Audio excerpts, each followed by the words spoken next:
નમસ્કાર દર્શક મિત્રો, આપ જોઈ રહ્યા છો 24 ન્યૂઝ ગુજરાત, જ્યાં સમાચાર છે સત્યના પક્ષે અને જનતાના માટેની લડત છે નિરંતર। ગુજરાતના દરેક ખૂણામાંથી લોકલથી લઈને નેશનલ સુધી દરેક ઘટના, દરેક હકીકત સૌથી પહેલા અને સૌથી સાચી રીતે ફક્ત અહીં। હું છું અર્પિતા પટેલ। ચાલો શરૂ કરીએ આજના મુખ્ય સમાચાર। કાંકરેજ તાલુકાના અકોલી ગામે આમ આદમી પાર્ટીના પ્રવીણ રામના પુત્રના જન્મદિવસની ઉજવણી કરવામાં આવી। પ્રાપ્ત વિગત અનુસાર કાંકરેજ તાલુકાના આમ આદમી પાર્ટીના પ્રમુખ જેઠુભા વાઘેલાના અધ્યક્ષસ્થાને આકોલી ગામે આવેલ શ્રી ઓગળજી મહારાજના ચોરામાં આમ આદમી પાર્ટીની મીટિંગ યોજાઈ હતી, જેમાં સૌપ્રથમ દીપ પ્રાગટ્ય કરી કાર્યક્રમને ખુલ્લો મૂકવામાં આવ્યો હતો।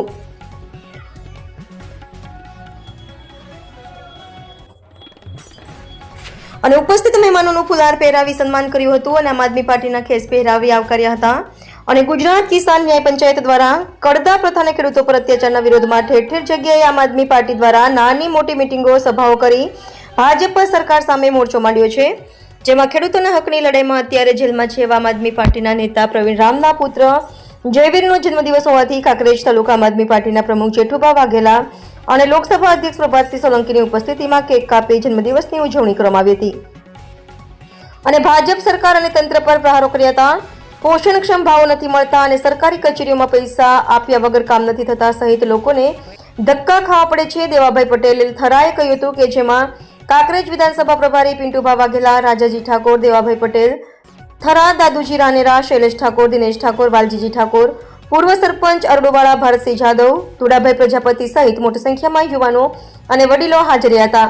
અને આમ આદમી પાર્ટીએ ગુજરાતના ખેડૂતોને વળતર આપવાની માંગ કરી લડત ચલાવી રહ્યા છે અને જેલમાં પણ છે। ત્યારે કાંકરેજ તાલુકાના આમ આદમી પાર્ટીના પ્રમુખ જેઠુભા વાઘેલાએ જણાવ્યું હતું કે હાલમાં ગુજરાતમાં પડેલા કમોસમી વરસાદને કારણે ખેતી પાકોમાં વ્યાપક પ્રમાણમાં નુકસાન પહોંચ્યું છે,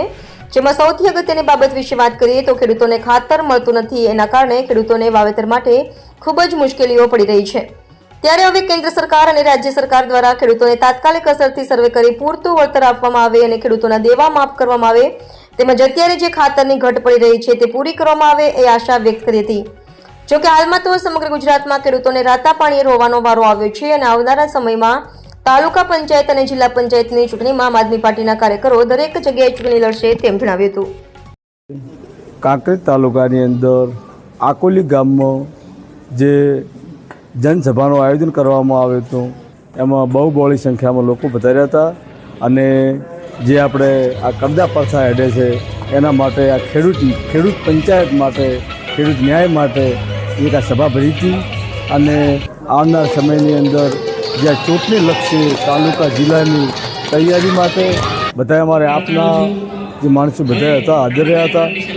એટલા માટે બસ ભારત માતા કી જય। નમસ્તે, જય ભારત।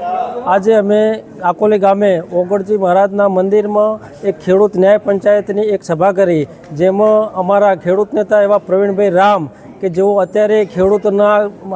લડતમાં જેલમાં છે અને એમના છોકરાનો જન્મદિવસ છે, છતાં અમે અહીંયા આવી અને એમના છોકરાનો જયવીરનો જન્મદિવસ ઉજવ્યો અને ખેડૂતો માટેનું જે અમારું ન્યાય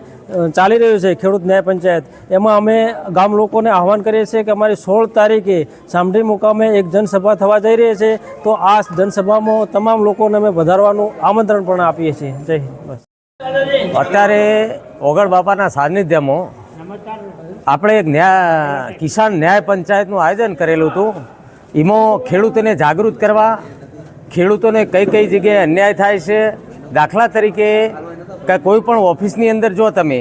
તો પૈસા આલા સિવાય કામ થતું નથી, ધક્કા ખવડાવે છે, ખેડૂતોની અંદર જે કડદા થાય છે, જે વજનમાં તોલ માપમાં પ્રોબ્લેમ થાય છે, દરેક જગ્યાએ જે પ્રોબ્લેમો થાય છે એના માટે અમે જાગૃત કરવા માટે અહીંયા એક મિટિંગનું આયોજન કરેલું છે અને એ મિટિંગની અંદર બધાને જાગૃત કરી અને ઘરે ઘરે જઈ અને આમ આદમી પાર્ટી કઈ રીતના કામ કરે છે, શાના માટે આમ આદમી પાર્ટીનો ઉદય થયો,